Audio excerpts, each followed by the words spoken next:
Third question, Ramayana ప్రశస్తాన్ని గురించి రాయండి. ప్రపంచ సాహిత్యం ఆదికావ్యం రామాయణం. వాల్మీకి దీన్ని రచించి ఆదికవిగా కీర్తి పొందారు.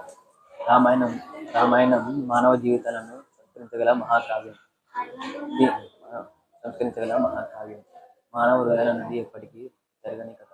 అమ్మ నాన్న అనురాగం, పుత్రుల అభిమానం, అన్నదమ్ముల అనుబంధం, భార్యాభర్తల సంబంధం, గురుభక్తి, శిశుభక్తి, వీటిని రామాయణం పట్టి చూపిస్తుంది. స్నేహబద్ధం, ధర్మబలం, విధేయంతో ఒదగడం, వివేకంతో ఎదగడం, జీవకరమైన ప్రకృతి లాలన. రామాయణం చదివి నేర్చుకోవాలి. రామాయణం చదవడం జీవితాన్ని చదవడమే. ఇది పర్యాణ గ్రంథం మాత్రమే కాదు, ఆచరణ ప్రధానమైన గ్రంథం కూడా. ఉత్తమ ధర్మాలను ఆచరిస్తే మనిషిగా ఎలా ఎదగలలో రామాయణం నేర్పుతుంది.